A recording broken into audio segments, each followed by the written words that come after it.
So I want to begin with going back some, because I know that UDC, as it's affectionately known, it says that you are the second oldest HBCU, 1851. So can you take us back to a little bit of the history of UDC so we can understand your positionality around this? Oh yeah, I'd love to, thank you. Yeah, so the current iteration of the institution is the University of the District of Columbia, but as you stated, our origins date back to 1851 when Minor Teachers College, originally Minor Normal School, was founded. And it was founded as an institution for African American women. And then it evolved into Minors Teachers College with a focus on preparing teachers.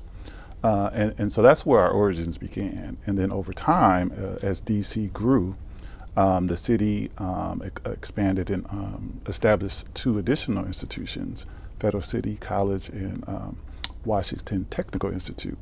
And by that time, Minor Teachers College had evolved into DC Teachers College. And so you had three institutions in DC in the mid-60s, and the residents, as the city continued to grow, really put a focus on having a comprehensive university. And so those three institutions ultimately were merged into the University of the District of Columbia in 1976. And so now, moving forward, here we are as a comprehensive public HBCU land-grant institution, about to celebrate our 175th year of existence.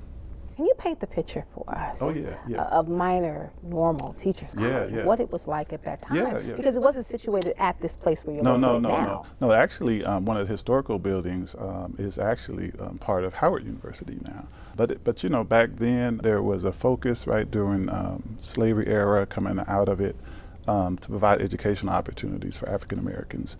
And so across the South, particularly, you had a lot of new institutions for African Americans that focused on first just basic skills, and then they evolved into teaching institutions to prepare teachers.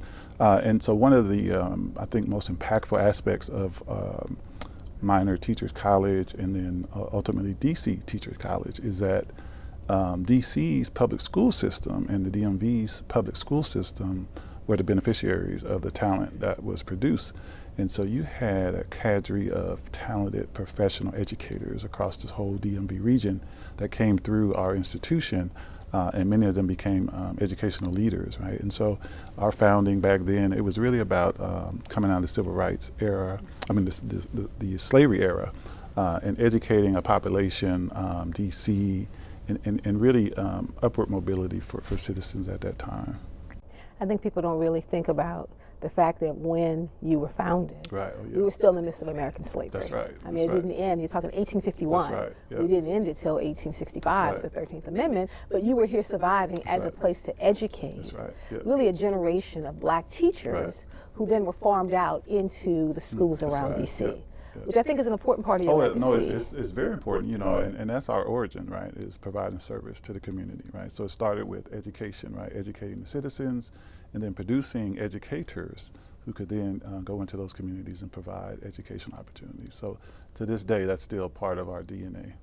When I look at UDC and doing extensive research, I kind of see it as a stool. With kind of three parts. And so I want to break that down, because the first part is this historical legacy. Knowing that you've been here since 1851, knowing that you position yourself as the second oldest HBCU. And if you're an HBCU, or you know what I'm saying, you position yourself, there's always a little debate about who came first. I think the important thing is that we're still here. That's right. I think as the second stool is to think about the ways in which the city interacted with UDC. Because after Brown v. Board, it was the city pushing to have the schools to come together, the normal school for black women, the school for white women, which is Washington Normal College, but coming together. Can you talk about the impact of the city changing and helping to evolve UDC? No, I think that's a significant point, because it was the residents, right, who advocated for expanded educational opportunities for citizens. And one of the key things was there was a push for an expansion outside of the field of education, right? The residents said we would like higher ed opportunities in other fields. And so through that advocacy, those other predecessor institutions were founded, right? So you had the focus on teaching, and then you had Federal City College and Washington Technical Institute.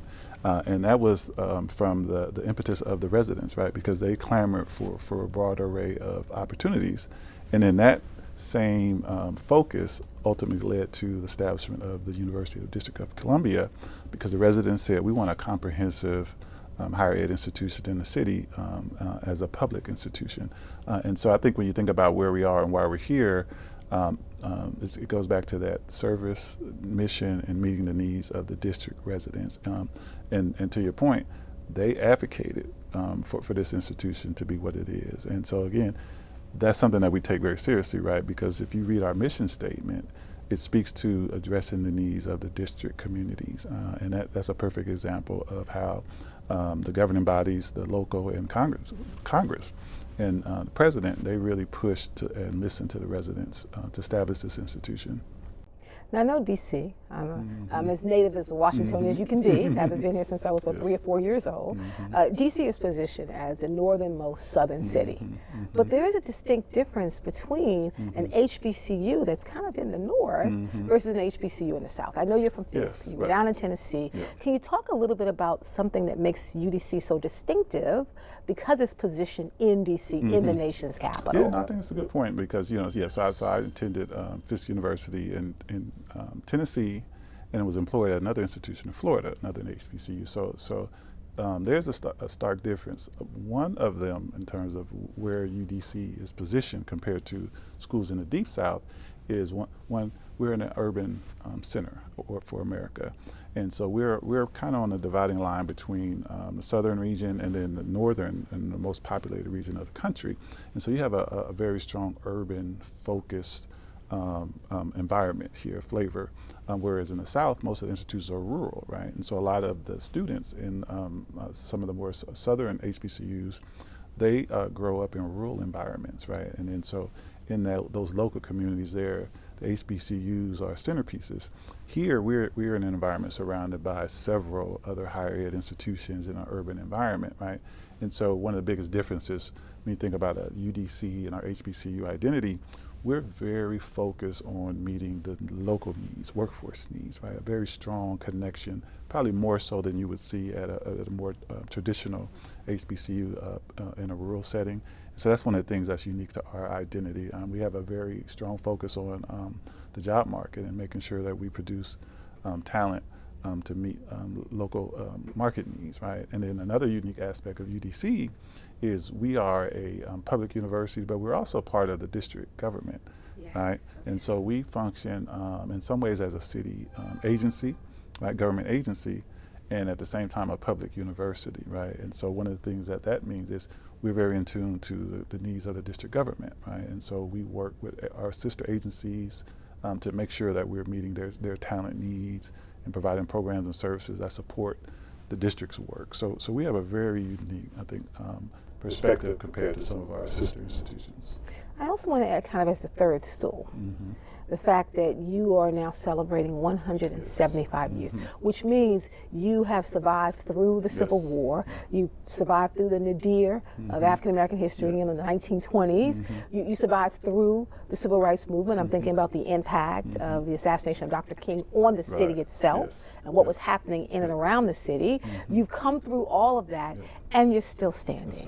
So can you talk a little bit about how you draw on the past that's really rooting you in the present, but also preparing you for the future? Yeah. So one of the things that I talk about a lot is UDC's history is DC's history. Our trajectory really closely mirrors that of the city if you look at the history. And so the time periods that you just described, right, and the fact that this institution has survived, I think is rooted in something I referred to earlier, is that mission around meeting the needs of this local community.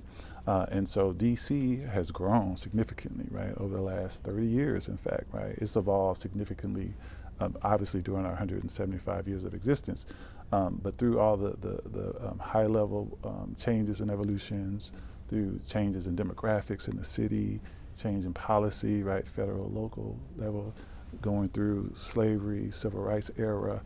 One of the things that's been very consistent about UDC, and it speaks to why we're still here, is we really focus on addressing the educational needs of district residents.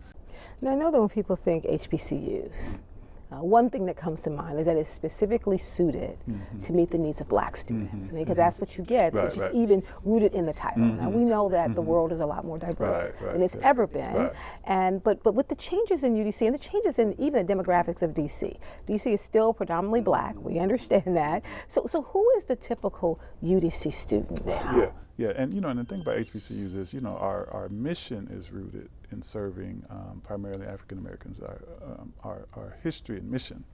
But when you think about how we approach our current mission and the work we do, we don't think of ourselves as existing to serve only one student population. We approach our work as providing a high quality education experience, access and opportunity for anybody that wants it. And so that still attracts primarily a certain demographic, but our focus is more on experience and addressing the needs of students, right? And so thinking about a typical UDC student, so we're very unique in several ways, right? We have our average age is higher than the typical public institution, so our demographic shifts slightly higher because we have older students. A significant fraction of our students are older students.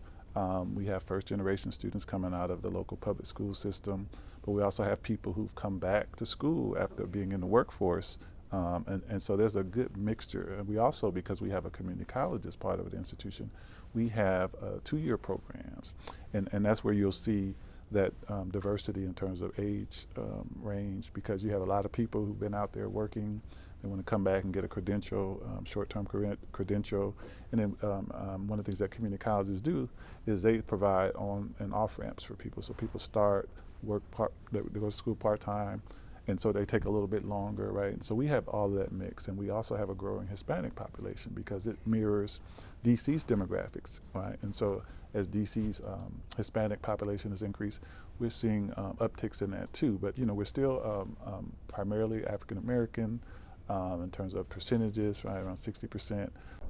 Dr. Maurice Edington, the president of the University of District of Columbia, the 10th president, 175 years turning potential into power. That's right. Thank you so much. No, thank you. It's been a joy.